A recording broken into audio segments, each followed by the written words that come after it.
الحمد لله الحمد لله الذي خلق الإنسان وجعله أفضل مخلوق في الأكوان وطلب بالتقوى والإيمان وجعل ختمه بالنعيم والجنان ووهبها دواعي الخير والشرور وخلطها بالظلم والنور ثم نديه إلى تهذيبها بالتقويم والتعديل وحثه على إصلاحها بعد سهل له السبيل وأرسله هاديا مهديا خاتم الأنبياء والمرسلين حبيب إله العالمين محمد صلى الله عليه وآله خاتم الأنبياء والمرسلين أشهد أن لا إله إلا الله وحده لا شريك له وأشهد أن محمدا عبده ورسوله لا نبي بعده اللهم صل وسلم وبارك على محمد وآل محمد كما صليت وترحمت على إبراهيم وآل إبراهيم إنك حميد مجيد فيا عباد الله اتقوا الله حق تقاته ولا تموتن إلا وأنتم مسلمون. Hadirin sidang Jumat yang dimuliakan Allah, kembali kita tundukkan diri kita untuk mendekatkan hati kita kepada Allah Subhanahu wa Ta'ala, meningkatkan kualitas keimanan dan ketakwaan kita, menghiasi kita sebagai seorang hamba yang tunduk dalam beribadah kepada Allah Subhanahu wa Ta'ala. Hadirin sidang Jumat yang dimuliakan Allah, derita, kesulitan, penyakit dan beragam bencana yang menghampiri kehidupan kita datang silih berganti tanpa pernah kadang memberikan berita sebelumnya, tanpa pernah kita siapkan diri kita untuk menghadapinya. Tapi satu kemestian yang terjadi dalam alam semesta ini, beragam ujian itu datang menghampiri setiap diri kita. Tak peduli apakah dia orang yang soleh atau orang yang tidak baik, tidak peduli apakah dia laki-laki atau perempuan, anak-anak atau dewasa, kaya atau miskin, ujian itu akan datang kepada setiap kita sebagai satu bagian alamiah dalam proses kehidupan kita di dunia ini. Tidak satupun seorang hamba di alam semesta ini kecuali dia mendapatkan ujian dari sisi Allah Subhanahu wa Ta'ala. Nabi sekalipun, seorang yang sangat mulia dan menjadi kekasih Allah, tapi diri mereka diuji dengan ujian yang begitu dahsyatnya, yang mungkin tidak semua manusia mampu menanggungnya.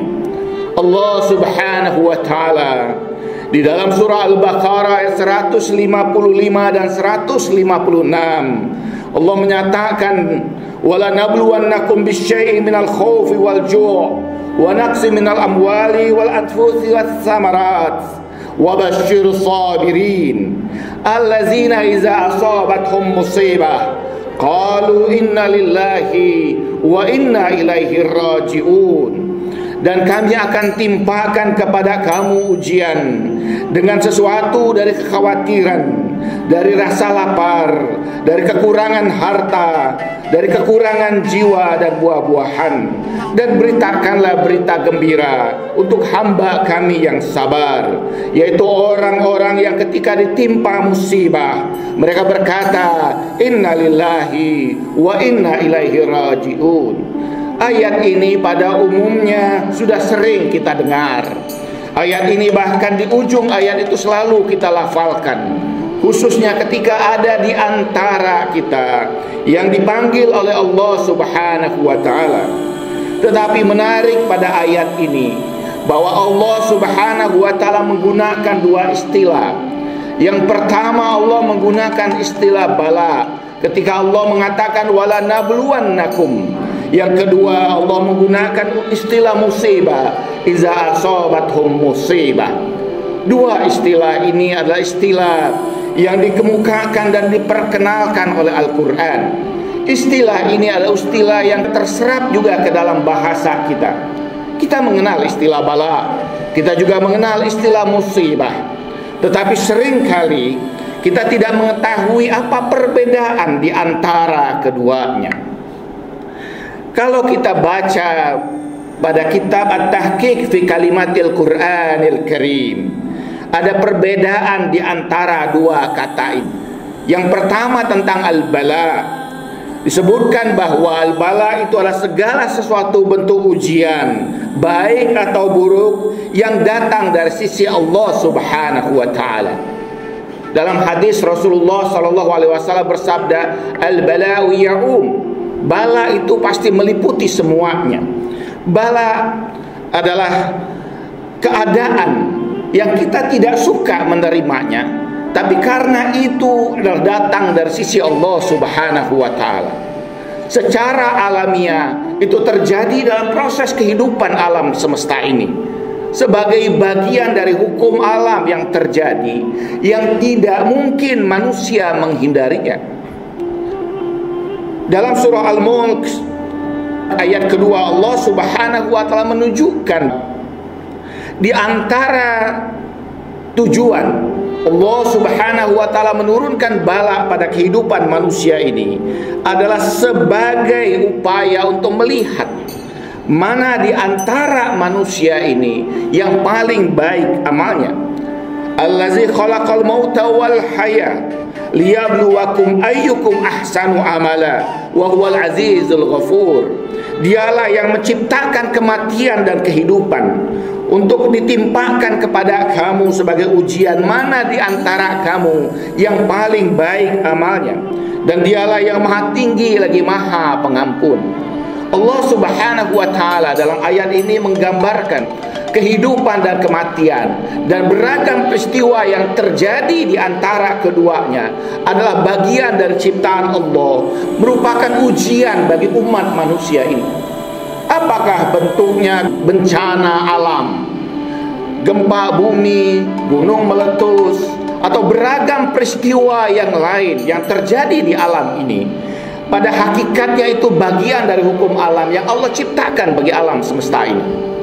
Betul bahwa itu ada sesuatu yang tidak nyaman ketika kita menerimanya. Betul bahwa sesuatu itu mungkin menghilangkan harta kita, menghilangkan kehidupan kita, menghilangkan anggota keluarga kita, menimbulkan keperihan, penderitaan dalam proses kehidupan kita. Tapi itu bagian dari ujian Allah dalam hukum alam semesta ini. Sayangnya seringkali kita melihat bahwa bala ini dalam kacamata kita yang sempit, sehingga kita melihat itu dalam sebagai sesuatu penderitaan, sebagai sesuatu yang menyulitkan dalam kehidupan kita ini. Padahal pada hakikatnya sekiranya kita melihat itu dalam kacamata yang lebih besar, maka bala itu pada hakikatnya adalah kebaikan. Pada segala sesuatu yang ada dalam alam semesta ini, pada hakikatnya padanya ada kandungan kebaikan. Wa rahmati wasi'at kullasyai', kata Allah, bahwa rahmatku meliputi segala sesuatu. Bahkan bala itu sendiri ada kalanya berbentuk kebaikan dalam proses kehidupan kita sebagai ujian bagi kita. Di mana Allah Subhanahu wa ta'ala pada surah Al-Anfal ayat ke-17 mengatakan, falam taqtuluhum walakinnallaha qatalahum wa ma ramaita iz ramaita walakinnallaha rama waliyabliyal mu'minina minhu balaan hasana. Allah mengatakan ketika kamu membunuh mereka, bukanlah kamu membunuh mereka, akan tetapi Allah lah yang membunuh mereka. Ketika kamu melempar, sesungguhnya bukanlah kamu yang melempar itu, tapi Allah lah yang melempar itu. Dan Allah menimpakan bagi orang-orang yang beriman itu balaun hasana, bala yang baik. Jadi menurut Al-Quran ada dua versi bala. Ada bala yang memang kita tidak sukai menimpa kita, ada bala yang baik, beragam kenikmatan, beragam kemuliaan, beragam keindahan dalam proses kehidupan kita ini pada hakikatnya adalah ujian, walaupun bentuknya adalah kebaikan. Balaun hasanah, ujian yang baik. Sayangnya ketika terserap dalam bahasa kita, ada pergeseran makna dalam bahasa Indonesia bahwa bala itu adalah segala keburukan. Padahal dalam Al-Quran, bala tidak selamanya buruk. Ada bala-bala yang bersifat baik. Yang kedua, istilah term yang digunakan oleh Al-Quran adalah musibah. Kata musibah ini adalah kata yang biasa kita gunakan, yang dalam konteks bahasa dia berasal dari kata asaba yusibu, sesuatu yang menimpa atau sesuatu yang mengenai. Ketika seseorang misalnya terkena air, disebutkan asobal ma, tertimpa atau tempel air membasahi misalnya pakaiannya. Tetapi dalam makna musibah adalah segala sesuatu yang tidak menyenangkan, namun menimpa diri manusia, baik karena ujian Allah atau karena perbuatan manusia itu sendiri. Dalam tafsir Al-Misbah kita dapati Profesor Quraisyah menjelaskan kata musibah ini ada keterkaitan antara tindakan manusia dengan penderitaan yang terjadi. Karena itu beragam peristiwa yang kadangkala menimpa kita, pada hakikatnya itu ada investasi dari tindakan kita sendiri. Kita mengatakan betul bahwa sakit itu pada hakikatnya adalah hukum kehidupan. Tapi seseorang itu menderita sakit umumnya karena hasil dari tindakan, dari proses kehidupannya sendiri. Dia tidak menjaga kesehatannya, dia makan seenaknya atas segala sesuatu. Bukankah dalam salah satu perkataan Ali bin Abi Thalib karamallahu wajhah berkata, ada'u minkum wa dawa'un fikum, pada diri kamu sendiri penyakit itu muncul dan dari kamulah sebenarnya obatnya. Seringkali kita tidak mengikuti ketentuan-ketentuan yang ada sehingga membuat beragam penderitaan terjadi. Seringkali kelalaian itu terjadi. Kita tidak bisa menimpakan segala sesuatu kepada Allah Subhanahu wa ta'ala, tidak. Karena segala sesuatu yang muncul dari Allah pada hakikatnya kebaikan. Tapi beragam derita yang terjadi dalam proses kehidupan kita ini pada hakikatnya kebanyakan dan sebagian besar akibat ulah tangan kita sendiri. Di dalam Al-Quran Allah berfirman, Zaharar fasadu fil barri wal bahri bima kasabat aydin nas. Telah muncul beragam kerusakan di lautan maupun di muka bumi akibat ulah tangan manusia itu. Di dalam surah Syura ayat 30 Allah Subhanahu wa taala berfirman, "Wa ma asabakum min musibatin fa bima kasabat aydikum." Tidaklah musibah itu menimpa kamu sebagai musibah itu, tapi akibat dari perbuatan tangan kamu sendiri. Kelalaian kita, kebodohan kita, emosi kita yang tidak terkendali, semua itu bisa menimbulkan musibah dalam kehidupan kita.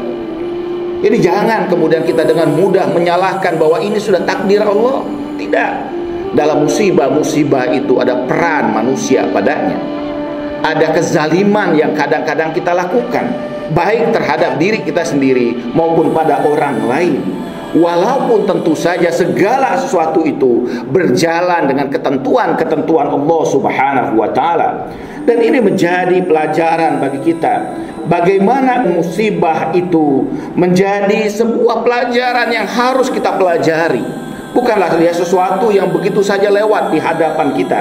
Di dalam Al-Quran Allah Subhanahu wa ta'ala menyebutkan, awalama asobatkum musibah qad asobatum mislaiha qultum anna hada qul min indi anfusikum innallaha ala kulli syai'in qadir. Dalam perang Uhud dikatakan di sini, dan ketika ditimpakan musibah yang telah menimpa kamu, mereka berkata, kenapa keadaan ini terjadi pada kami? Qad asabtum mislaiha, kami sudah menimpakan 2 kali kepada kamu, kata Al-Quran. Dan kapan ini terjadi atau mengapa ini terjadi? Allah mengatakan qul min indi anfusikum, bahwa itu dari diri kamu sendiri. Tapi kenapa musibah itu terus terjadi pada diri kamu? Karena sesungguhnya kamu tidak pernah mengambil pelajaran-pelajaran dari apa yang sudah terjadi itu. Ini yang digambarkan sebagai musibah. Seringkali kita mengatakan segala sesuatu yang tidak menyenangkan kita itu adalah musibah. Betul pada hakikatnya, tapi bahwa di situ ada ulah tangan kita, yang kita harus bertanggung jawab juga atas musibah-musibah yang menimpa itu. Nauzubillah min zalik. Kalau kita justru menimbulkan musibah karena kelalaian kita, kebodohan kita, atau kenekatan kita karena emosi kita, menyebabkan orang lain menderita karenanya. Dan itu tentu akan mendapatkan pertanggungjawaban di hadapan Allah karena ulah tangan kita. Jadi tidak semua hal disebutkan sebagai musibah, tapi kata Rasulullah SAW, paling dahsyatnya musibah, paling beratnya musibah itu, asyadul masaib musibatu biddin. Musibah yang paling besar kata Rasulullah SAW itu adalah musibah yang menimpa agama. Ketika seseorang kehilangan keimanannya, ketika muncul putus asa pada dirinya, ketika dia tidak memandang bahwa betapa besarnya rahmat Allah Subhanahu wa ta'ala, tidak meyakini lagi bahwa Allah begitu kasih sayangnya kepada dirinya, tidak lagi melihat bahwa agama ini sebagai jalan penyelamat, maka Rasulullah mengatakan itulah musibah yang paling besar dalam kehidupan umat manusia. Bagaimana sikap kita terhadap musibah ini? Yang pertama, dalam Al-Quran pada surah Al-Baqarah ayat 45, Allah Subhanahu wa ta'ala memerintahkan kepada kita, wasta'inu bis sabri was shalah wa innaha lakabiratun 'alal khashiin. Allah mengatakan mintalah pertolongan melalui sabar dan sholat, karena keduanya adalah sesuatu yang besar bagi orang-orang yang tunduk. Allah mengatakan kepada kita melalui sholat dan sabar kita bisa menghadapi beragam persoalan ini. Sabar adalah satu hal yang merupakan sifat yang sangat dikasihi Allah Subhanahu wa ta'ala. Bahkan Allah mengatakan innallaha ma'as sabirin, sesungguhnya Allah bersama dengan orang-orang yang sabar. Rasul mengatakan sabar itu pahit awalnya tapi manis akhirnya. Yang kedua, Allah mengatakan dengan sholat. Ketika kita dalam derita, ketika kita dalam keadaan yang terhempas dalam kehidupan ini, ketika harapan-harapan kita menjauh dari kita, tunduklah di hadapan Allah, rebahkan diri kita kepada Allah, mengadulah kepada Allah Subhanahu wa ta'ala. Yang kedua, pandanglah beragam hal, derita dan kesulitan, ketidaknyamanan dalam proses kehidupan kita itu adalah bagian yang pada hakikatnya kelak akan memberikan kebaikan bagi kita. Pada surah Al-Baqarah ayat 216 Allah Subhanahu wa ta'ala berfirman, wa asa an tukrihu syai'an wa huwa khairul lakum, dan kamu membenci sesuatu padahal itu sesuatu itulah yang paling baik bagi kamu. Cobalah kita saksikan masa lalu kita, beragam derita yang kita lewati, beragam kesulitan yang kita hadapi, mengantarkan beragam kebaikan pada saat ini. Ada seorang filosof mengatakan, berterima kasihlah kepada Allah yang menurunkan beragam kesulitan kepada kehidupanmu, karena dengan itu engkau punya hak untuk mendapatkan kebahagiaan yang banyak dari sisinya.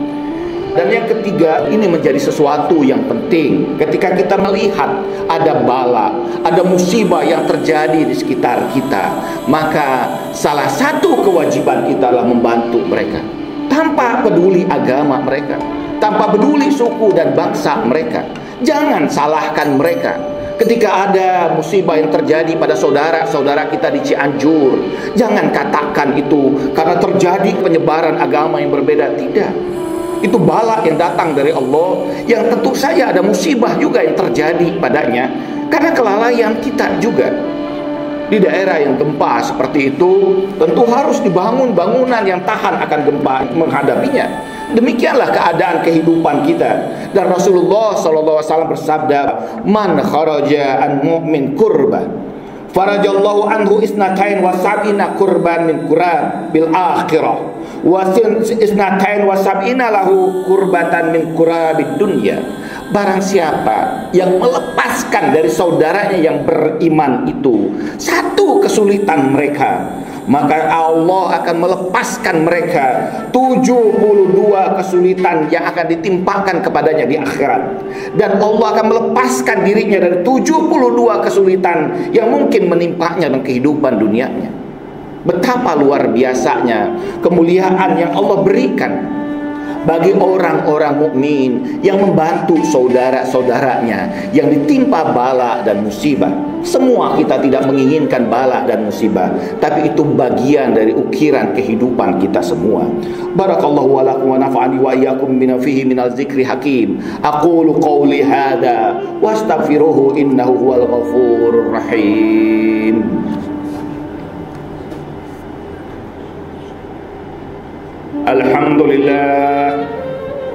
Alhamdulillahi rabbil alamin. Wassalatu wassalamu ala ashrafil anbiya'i wal mursalin Sayyidina wa habibina wa syafi'i qulubina wa maulana Muhammad. Allahumma salli wa sallim wa barik ala Muhammadin wa ali Muhammad. Asyhadu an la ilaha illallah wahdahu la syarika lah, wa asyhadu anna Muhammadan abduhu wa rasuluhu la nabiyya ba'da.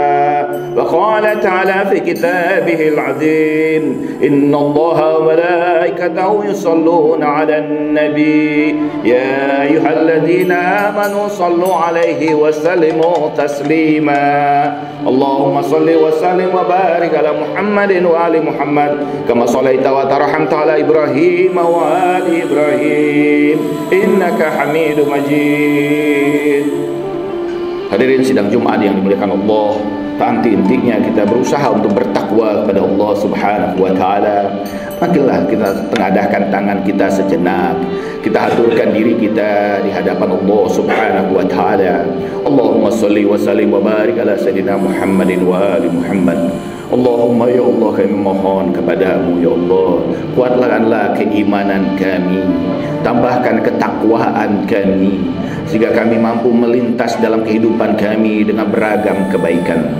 Allahumma ya Allah, bantulah kami dalam melakukan amal-amal yang baik, amal-amal yang menghiasi kehidupan kami di dunia dan akhirat. Allahumma ya Allah, muliakan kedua orang tua kami, sekiranya mereka masih hidup bersama dengan kami.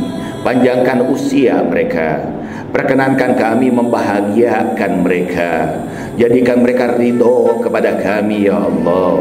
Allahumma ya Allah, sekiranya kedua orang tua kami telah berbaring di alam kubur mereka, sampaikan kerinduan kami untuk mereka ya Allah. Ampuni dosa-dosa mereka, muliakan mereka, tinggikan derajat mereka, jadikan kubur mereka taman di antara taman surgamu. Ya Allah, liputilah dengan kasih sayangmu. Ya Allah, alirkan setiap kebaikan yang kami lakukan sebagai bagian dari amal baik kedua orang tua kami yang telah mendidik dan menyayangi kami, membesarkan kami dan mengajarkan Islam kepada kami, menuntun kami untuk melakukan beragam kebaikan dalam kehidupan kami. Allahumma ya Allah, kami mohon kepadamu, ampuni seluruh dosa dan kesalahan kami, maafkan kekeliruan kami, tutupi keburukan-keburukan kami, lepaskan kami dari kesulitan kehidupan di dunia dan akhirat. Allahumma ya Allah, lindungilah keluarga kami, pasangan kami dan anak-anak keturunan kami, jadikan mereka anak-anak yang soleh, anak-anak yang selalu mengingat kami dalam doa-doa mereka, yang mencintai kami, yang membuat kami bahagia dunia dan akhirat kami. Jangan kau jadikan anak dari istri kami sebagai ujian bagi kehidupan kami. Allahumma ya Allah, tentramkan kami dalam kehidupan kami. Di antara kami ada yang sakit, sembuhkanlah ya Allah. Di antara kami ada yang kesulitan, lapangkanlah ya Allah. Di antara kami ada yang terlilit hutang, anugerahkan rezeki bagi mereka untuk membayar hutang-hutang mereka ya Allah.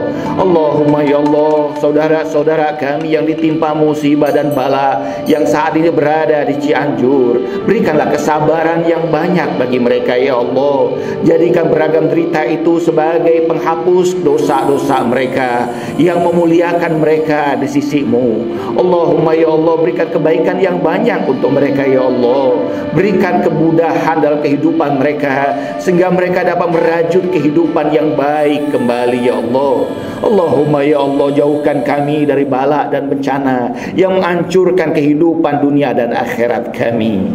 Allahumma ghfir lil mu'minina wal mu'minat al ahya ahya'i minhum wal amwat innaka samiun qaribun mujibud da'wat ya qadiyal hajat ibadallah innallaha ya'murukum bil adli wal ihsan wa ita'i dzil qurba wa yanha 'anil fahsya'i wal munkari wal baghi ya'izukum la'allakum tazakkarun wa la dzikrullahi akbar aqimis shalah.